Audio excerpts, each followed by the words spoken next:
नमस्कार मंडळी, आजच्या या काव्य वाचनाच्या एपिसोडमध्ये तुम्हा सर्वांचं मनपूर्वक स्वागत.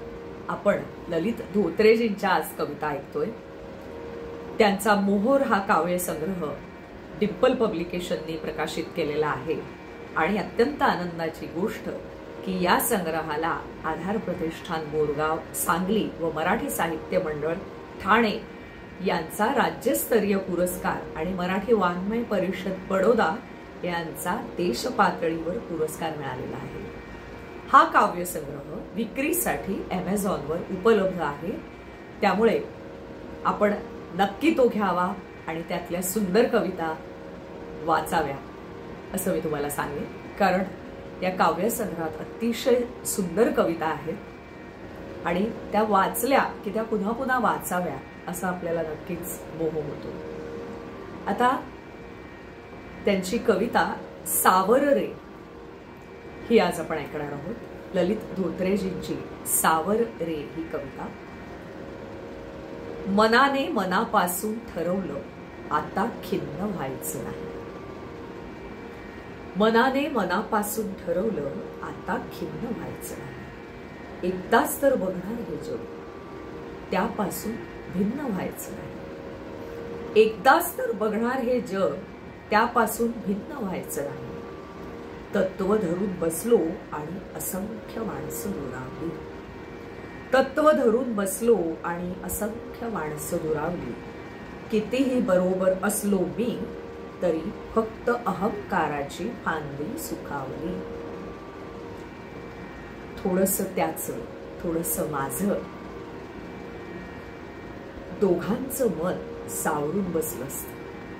थोडंसं त्याचं, थोडंसं माझं, दोघांचं मन सावरून बसलं असतं. मनातलं आनंदाचं झाड आणखी कितीतरी जास्त हसलं असतं.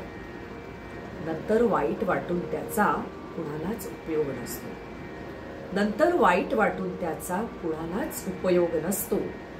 पश्चात्ताप झालेल्या मनासारखा आयुष्य जाळणारा रोग नसतो. पश्चात्ताप झालेल्या मनासारखा आयुष्य जाळणारा रोग नसतो. या कवितेमध्ये मनाला असं म्हटलेलं आहे की सावर रे.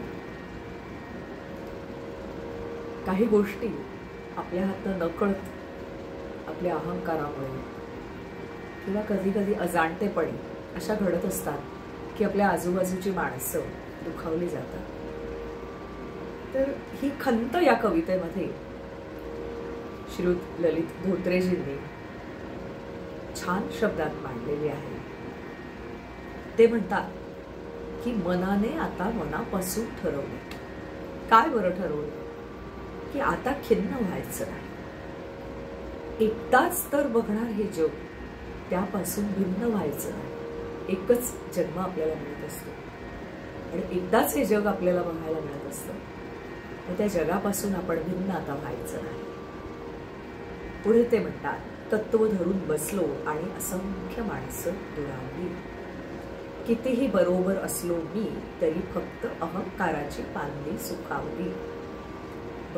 बऱ्याच वेळा असं झालं की तत्वनिष्ठ राहिलो आणि बरीच माणसं दुरावली मला. आणि माझं कितीही बरोबर होतं किंवा असलं तरी अशा वागण्याने फक्त अहंकार माझा वाढला किंवा अहंकाराची फांदी सुखावली, असं छान शब्दात त्यांनी सांगितलेलं आहे. पुढे ते म्हणतात, थोडंसं त्याचं, थोडंसं माझं, दोघांचं मन सावरून बसलं असतं. मनातलं आनंदाचं झाड आणखी कितीतरी जास्त हसलं असतं. थोडा समोरच्याचाही विचार केला असता तर कदाचित दोघांचंही मन सावरलं असतं आणि मनातलं आनंदाचं झाड आणखी फुललं असतं, आणखी हसलं असतं. आणि शेवटच्या कडव्यात ते म्हणतात, नंतर वाईट वाटून त्याचा कुणालाच उपयोग नसतो. पश्चात्ताप झालेल्या मनासारखा आयुष्य जाळणारा रोग नसतो. एखादी गोष्ट आपल्या हातनं घडून गेल्यानंतर आपल्याला जाणीव होते की आपलं चुकलंय, पण हे नंतर लक्षात येऊन त्याचा काहीच उपयोग नसतो आणि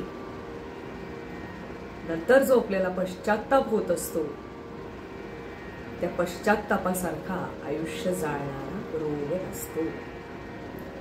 असं त्यांनी आपल्या मनाला समजावलंय की आता आपण खिन्न व्हायचं नाही आणि या जगापासून भिन्न पण व्हायचं नाही. आनंदाने राहायचं, मनाला सावरायचं, कुणालाही दुखवायचं नाही आणि सगळ्यांना सांभाळून घेऊन आपण छान पद्धतीने आता जगायचं. अशी ही सुंदर कविता आपल्या सगळ्यांनाच हा एक छानसा संदेश आहे की आपण आपल्या मनाला सावरून कसं आनंदात जगायचं हे ललित धोत्रेजींनी खूप प्रभावीपणे या कवितेत मांडलेलं आहे. खूप खूप धन्यवाद. कवितेचा व्हिडिओ नक्की लाईक शेअर करा, चॅनेलला जरूर जरूर सबस्क्राईब करा. तुमच्या प्रतिक्रिया नक्की कमेंट्समध्ये मला कळवा. कसं आहे ना, तुमच्या प्रतिक्रिया आल्या की एक वेगळाच हुरूप येतो पुढची कविता वाचायला किंवा सादर करायला. पुन्हा एकदा सगळ्यांना विनंती, चॅनेलला सबस्क्राईब करा, व्हिडिओला लाईक शेअर जरूर जरूर करा. धन्यवाद.